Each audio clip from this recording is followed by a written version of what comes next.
You're doing the best that you can to show up for each other. You're making the lunches, folding the laundry, handling bedtime routine, and it never crosses your mind that your partner may not be feeling your love for them. But then they come to you looking disappointed, disconnected. She says or he says, "I just don't feel that close to you lately." Or they try to kiss you, to cuddle, to talk, to hug, and all you're thinking is, "Could you just take the baby for 5 minutes so that I can breathe?" One of you says, "I love you" with touch. The other says it with actions. And somehow, no one feels fully seen. If that sounds familiar, then this episode is for you. Hi there! If this is your first time here, welcome to the Parenthood and Relationship Podcast. I'm your host, Markella Kaplani, a psychologist, a parenthood and relationship coach, and a parent myself.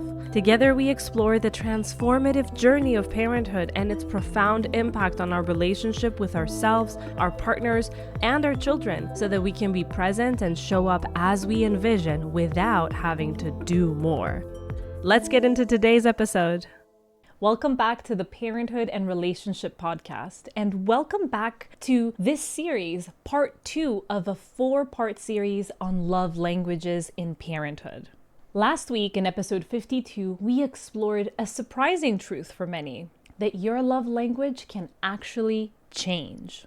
That what once made you feel loved may not fully work anymore. And that this shift is not a problem, but a signal. If you haven't listened to that one yet, I highly recommend pressing pause here and going back to check it out. It will give you the foundation for what it is that we're diving into today. Because today, we're zooming out a little bit. Now that you're beginning to understand your evolving needs, what happens when your partner's love just doesn't match yours? What if they keep trying, but it's not landing? What if you're both loving each other in the way that you would have wanted to be loved, but somehow you still feel disconnected? And more importantly, what do we do about this? In this episode, therefore, we're going to talk about why mismatched love languages are so common, especially once we've entered the world of parenthood, diapers and dishes and decision fatigue. Then we're going to also discuss how to stop assuming the worst and start noticing the love that's actually there. And how to begin reconnecting if your emotional languages are totally different.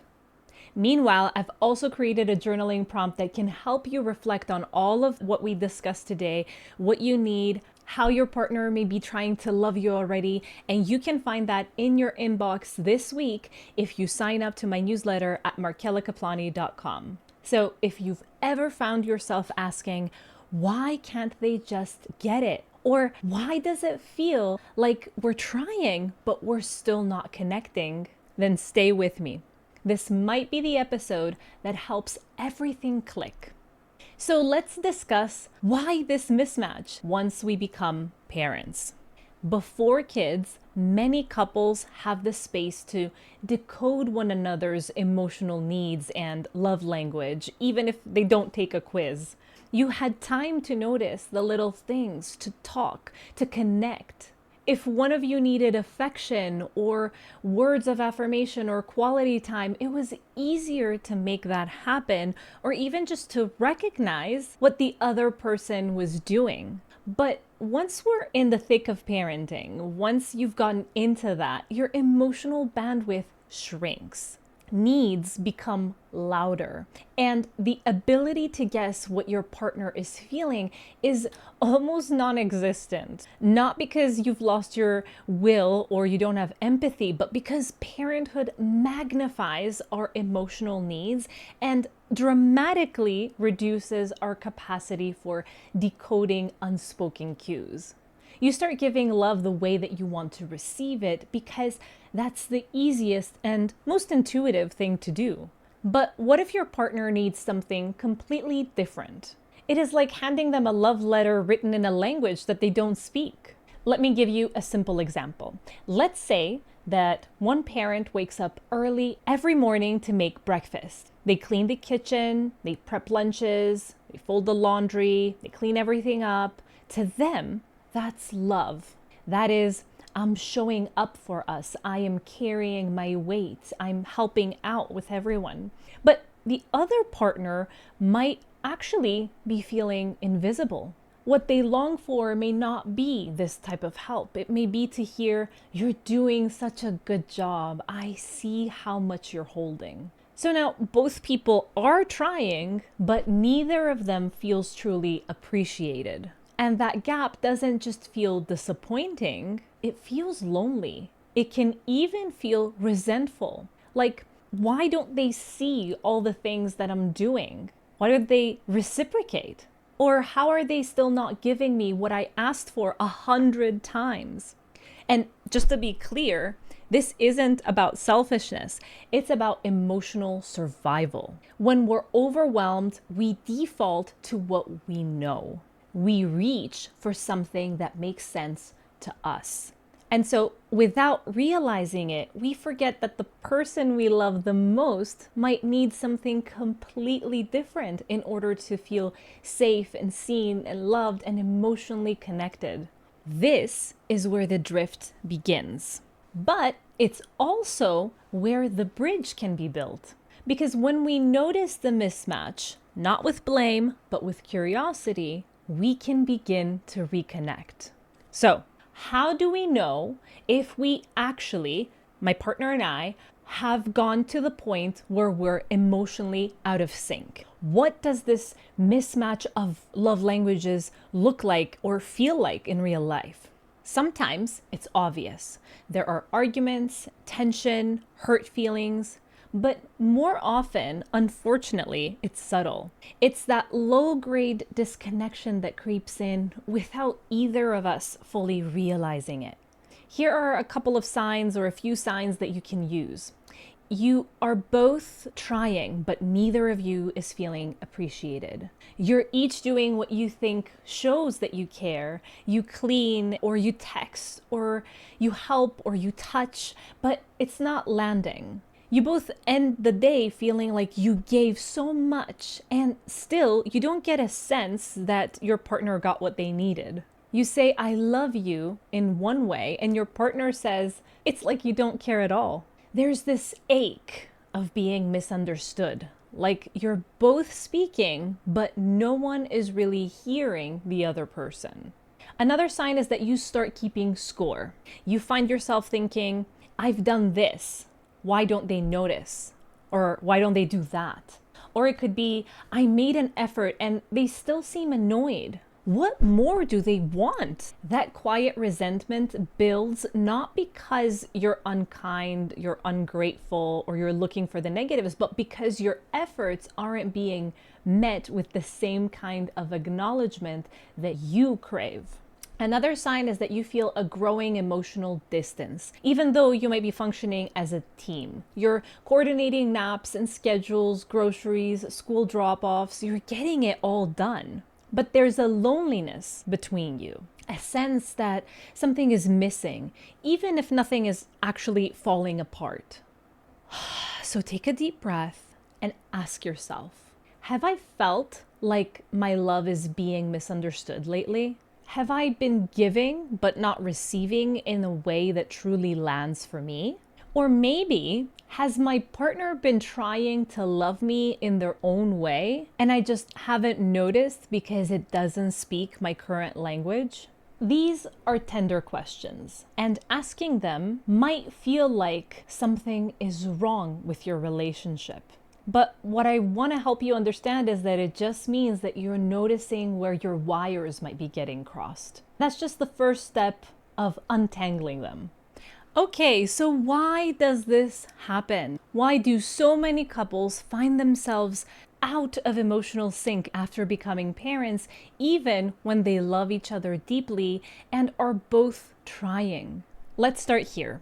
Most people give love in the way that they want to receive it, especially when they're stressed and they can't consciously think to do otherwise. And so in early parenthood, let's just be honest, stress is the default setting. When we're depleted, we're running on fumes, we're stretched thin, we don't have the energy to be creative or nuanced. We default to what feels intuitive for us.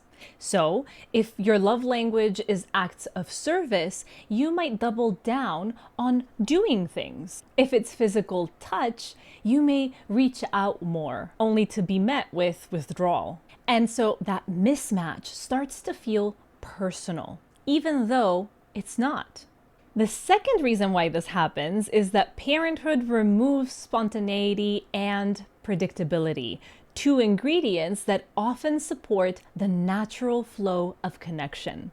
Before kids, love languages often showed up organically. You had time to notice what your partner needed, and you had time to offer it. But now, tag, you're it. Teamwork, tasks, responding to crying, trying to remember who's eaten and who hasn't. There is just so much less time, less flexibility, and a whole lot more emotional clutter. So the little things that once used to feel easy, like a compliment or a long hug, a thoughtful gesture, can start to disappear in the background. And that's not because you don't care, but because your capacity is so maxed out that it's difficult to notice. Then there's another piece that goes deeper. You may not even know your partner's current love language anymore, or your own. Because just like we talked about in episode 52, love languages can and are predicted to change, especially in parenthood. But if no one is aware of it, no one's talking about it, and you're both working off of old emotional maps, trying to find your way back to each other with tools that no longer apply, you're going to be hitting a wall and making wrong interpretations of what's happening. And finally, let's name the cultural and gendered expectations that sneak into the mix. In many relationships, there are unspoken assumptions that sound like, he should know what I need. He should know I need help without asking. She should appreciate how hard I work to support this family. These beliefs come from somewhere. Our upbringing, our society, what we've witnessed modeled to us. But they often create a quiet, mutual frustration. Both partners feeling that their efforts aren't being acknowledged, while at the same time feeling unseen and unappreciated themselves. It's not that love isn't present, it's that love is speaking two different dialects, and neither partner knows how to translate. But that is something we can begin to change. How do you even begin to reconnect when you don't speak the same language? So let's get to the practical part. What do we do in the instance where the way that we naturally give love isn't the way that our partner actually feels loved, and vice versa? This is where so many couples get stuck. A lot of couples that I see deeply love each other, but because there is a lack of translation, they miss each other. So let's walk through a few small, doable steps to help you bridge this gap. Step 1 is to name what's happening without blame. You can start by gently acknowledging the disconnection, saying it out loud. This doesn't need to become a heavy conversation, but it could be something simple like, I feel like we're missing each other on an emotional level. I know that we're both trying, but it still feels hard to connect lately. It's important that you normalize the idea of different love languages and that this is not something that means there's something wrong. It's just different. This opens the door to curiosity rather than defensiveness. It makes everything be okay.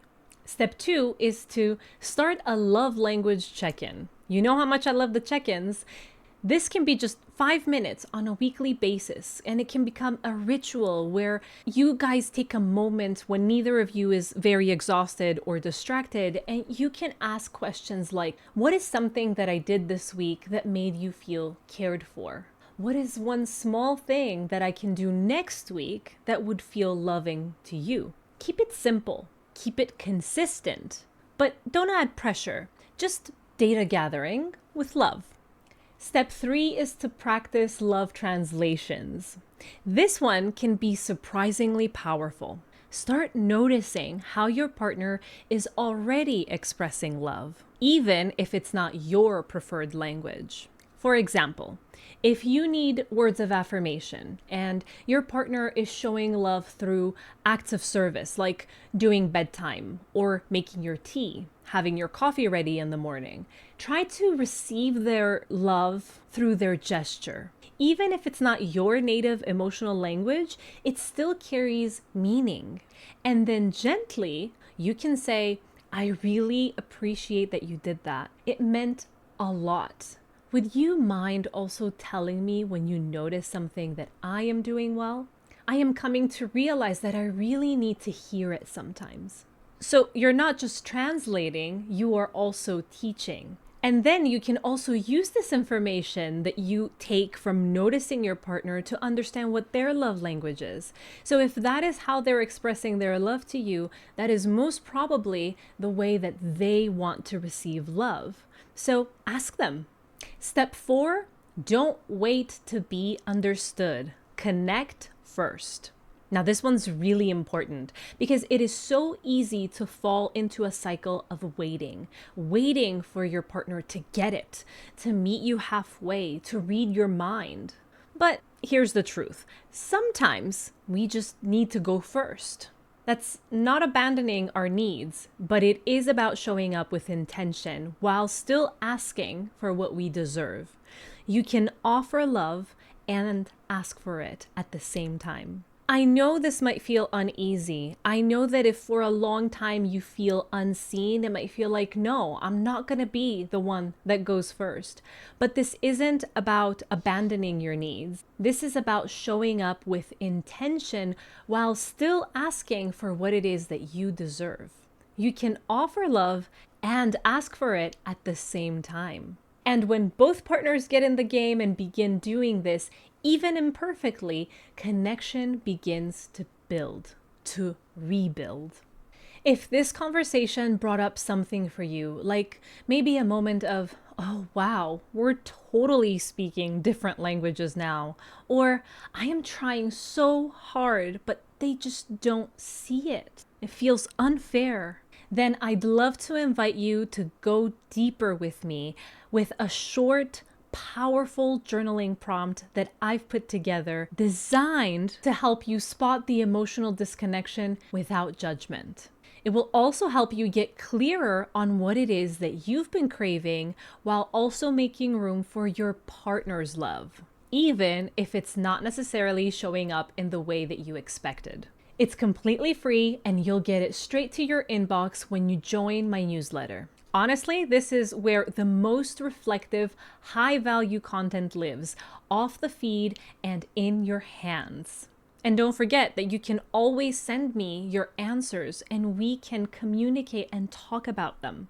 So head to markelakaplani.com/newsletter or the link in the show notes.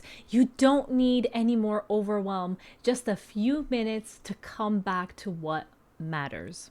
In wrapping up, here is what I want you to remember. You don't need to be fluent in each other's love languages. You just need to be willing to listen, to notice, to try. You're already closer than you think.